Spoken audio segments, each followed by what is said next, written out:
About a week ago, I posted a meme on, the whole law of attraction thing, the whole karmic resonance thing. What we're thinking does release ripples.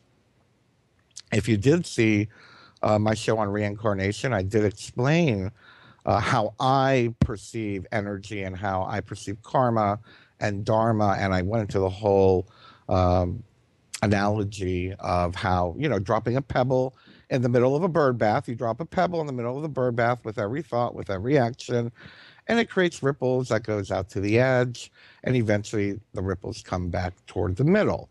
Now, that's just an energetic universal principle.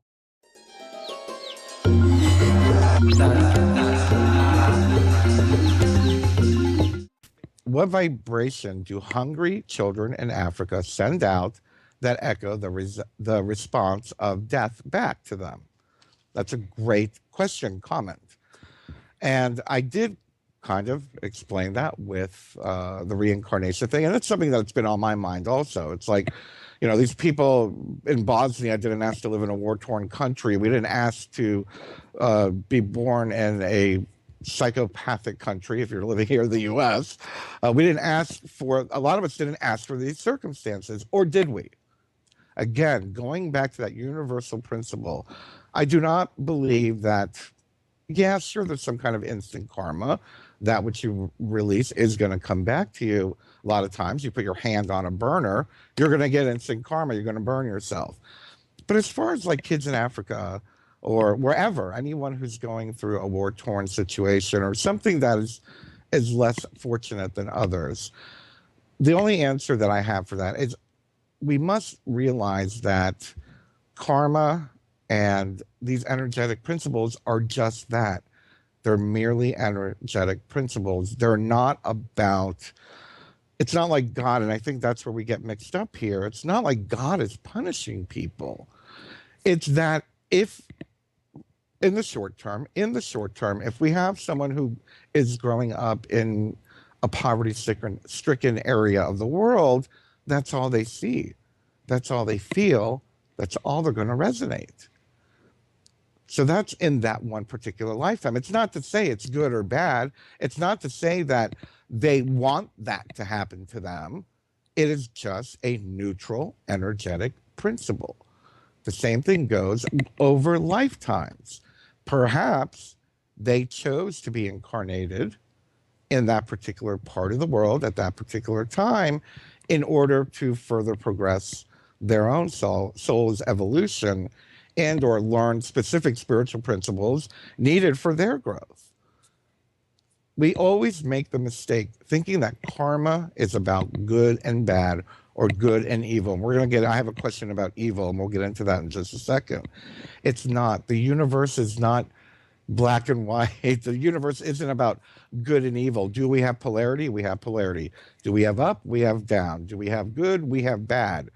But as far as energy, when we're talking about science or even metaphysical science, is neutral. The energy is neutral. Magic is neutral. It depends on what is the intention and what's feeding that energy. So to say that I believe that a African child wants death, of course I don't believe that. But I am clear enough and knowing and understanding that perhaps that person is in that space for a reason to learn and also out of ignorance. And again, ignorance is not a negative word. It just means they don't know any better. It's all they've known. It's all they see. And when that's all you see and know, that's what you're going to keep manifesting if you don't know. So yes, I do believe that what we think we set out, and it does come back to us. Of course, I believe that. But I'm not saying it's victimless or they're a victim. Anyway. So actually, the next one is evil. Here's a question about evil. Here's a great one. Somebody posted on a video that I did about intuition a few months ago. Actually, it was about a month and a half ago. I was talking about unlocking your intuition. And I apparently, and by the way, guys, I don't remember every single solitary thing I say. Most of the time, when I'm doing a a freestyle talk like this, for example, a lot of times I'm just in channel mode. I'm just letting my higher self come through, letting my guides talk. And if you read my favorite quote, that if you're not paying attention, it's going to look like contradiction, but it's not. So somebody apparently is pointing out that I mentioned that it's evil to use your intuition in the stock market. I have no idea where that came from. I must have made a comment about being responsible with using your intuition. Okay. First of all, again, I do not believe in evil. I do not believe in sin.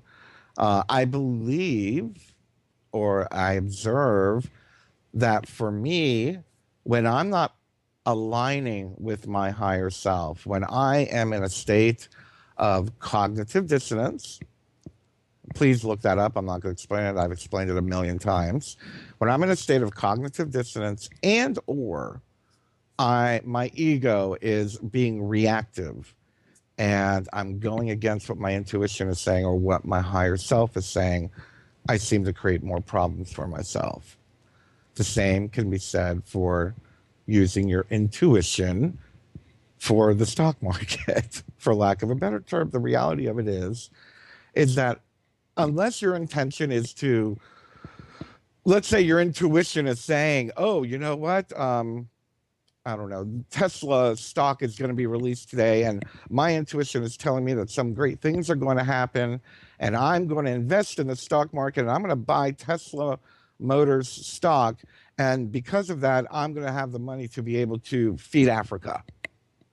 Okay, everything can be changed into good, absolutely. Again, it's your motivation.